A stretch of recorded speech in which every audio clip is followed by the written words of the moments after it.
Hello everyone, welcome to no more GK.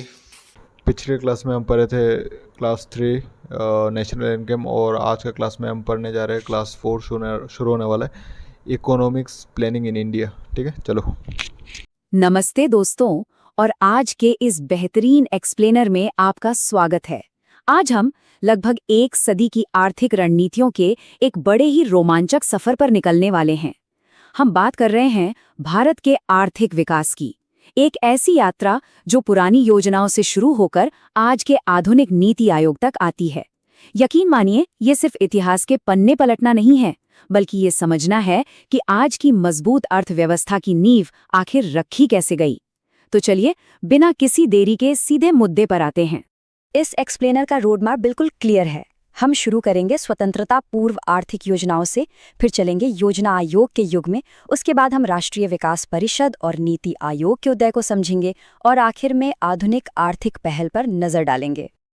अब जरा इन शुरुआती जड़ों को देखिए। हम अक्सर सोचते हैं ना कि पंचवर्षीय योजना या 5 ईयर प्लान पूरी तरह से हमारा अपना आइडिया था, पर सच तो यह है कि पहली पंचवर्षीय योजना का कॉन्सेप्ट असल में 1920 के दशक में जोसेफ स्टैलिन के यूएसएसआर से प्रेरित था। ये आइडिया उस वक्त इतना पावरफुल था कि इसने दुनिया भर के आर्थिक विचारकों का ध्यान अपनी ओर खींचा। बड़ी दिलचस्प बात है ना?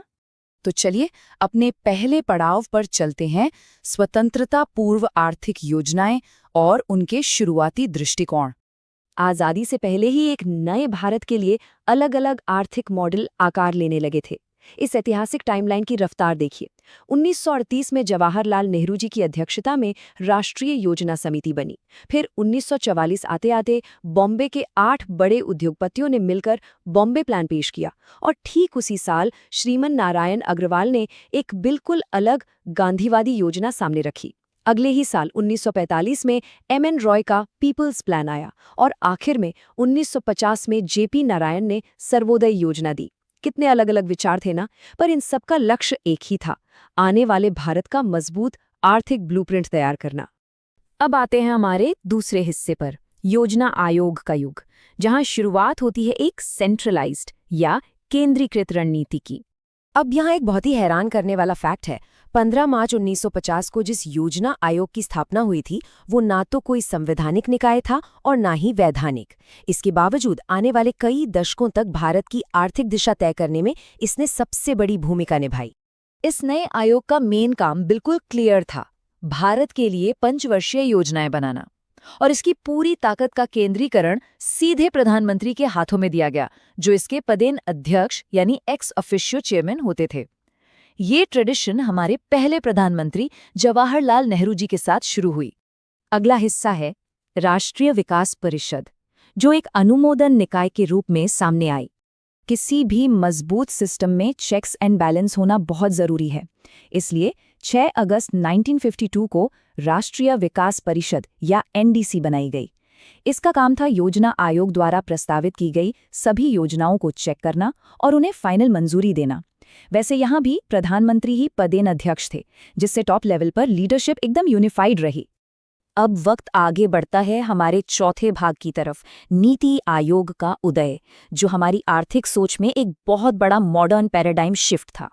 दशकों तक पुरानी व्यवस्था चली, लेकिन फिर समय आया एक बड़े स्ट्रक्चरल चेंज का। यहाँ आप एक बहुत ही ड्रामेटिक अंतर देख सकते हैं। एक तरफ था पुराना योजना आयोग, जो टॉप डाउन अप्रोच के साथ बाध्यकारी पंचवर्षीय योजनाएं बनाता था, और दूसरी तरफ है उसका नया विकल्प नीति आयोग। प्रधानमंत्री नरेंद्र मोदी द्वारा योजना आयोग को हटाकर नीति आयोग को लाना महज एक नाम का बदलाव नहीं था। ये केंद्रीकृत योजना से हटकर एक सलाहकार निकाय या एक आधुनिक थिंक टैंक की तरफ बहुत बड़ा कदम था। तो सबसे जरूरी पॉइंट इसके नाम में ही छिपा है। नीति NITI का पूरा मतलब है national institution for transforming India. Transforming शब्द अपने आप में बताता है कि इसका मकसद देश को एक आधुनिक और परिवर्तनकारी दिशा देना है। चलिए इस बड़े बदलाव के टाइमलाइन को जल्दी से क्लियर कर लेते हैं, जो सीधे ऐतिहासिक रिकॉर्ड से ली गई है।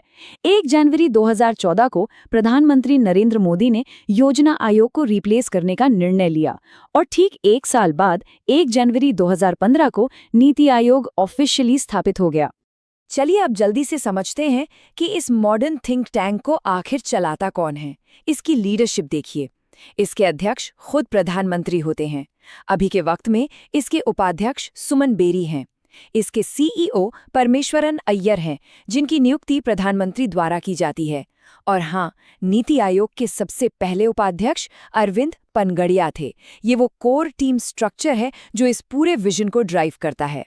अब आते हैं आखिरी हिस्से पर, आधुनिक आर्थिक पहल, जिनका निशाना सीधे हमारे भविष्य पर है। नीति आयोग आखिर ग्राउंड पे कर क्या रहा है? इसकी सबसे बढ़िया मिसाल है अटल इनोवेशन मिशन। इसका काम सिर्फ कागजी नीतियां बनाना नहीं है, बल्कि पूरे देश में इनोवेशन यानी नवाचार और एंटरप्रेन्योरशिप का एक नया कल्चर खड़ा करना है। सोचिए, एक ऐसी व्यवस्था जो नए बिजनेस और क्रिएटिव आर्थिक समाधानों को पनपने का पूरा मौका दे।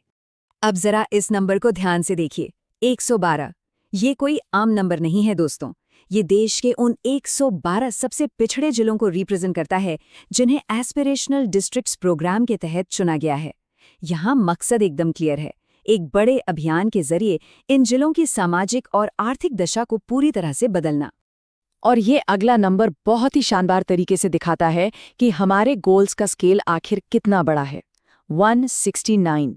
ये सीधे तौर पर संयुक्त राष्ट्र द्वारा साल 2030 के लिए तय किए गए 17 सस्टेनेबल डेवलपमेंट गोल्स से जुड़ा है। इन्हीं 17 गोल्स और उनके 169 टारगेट्स को हासिल करने के लिए नीति आयोग दिन रात अपनी रणनीति बना रहा है। इस आधुनिक सोच के दो सबसे बड़े पिलर्स यहाँ दिख रहे हैं। पहला है आयुष्मान भारत, जिसका निशाना है समाज के सबसे कमजोर और गरीब वर्गों को यूनिवर्सल हेल्थ कवरेज देना। और दूसरा है डिजिटल इंडिया, जिसका मकसद पूरे देश को एक डिजिटल रूप से सशक्त समाज में बदलना है। तो दोस्तों, हमने देखा कि कैसे हमने केंद्रीकृत पंचवर्षीय योजनाओं से शुरुआत की और आज एक बेहद फुर्तीले सलाहकार थिंक टैंक तक आ गए हैं। पर अब सबसे बड़ा और सोचने वाला सवाल ये है, क्या केंद्रीकृत पंचवर्षीय योजनाओं से एक फुर्तीले सलाहकार थिंक टैंक तक का ये विकास साल 2030 और उसके बाद आने वाले समय में हमारे समाज को सफलतापूर्वक सशक्त बना पाएगा? इस एक्सप्लेनर में मेरे साथ जुड़ने के लिए बहुत बहुत शुक्रिया। इस सवाल पर थोड़ा जरूर विचार कीजिएगा। मिलते हैं अगले विश्लेषण में।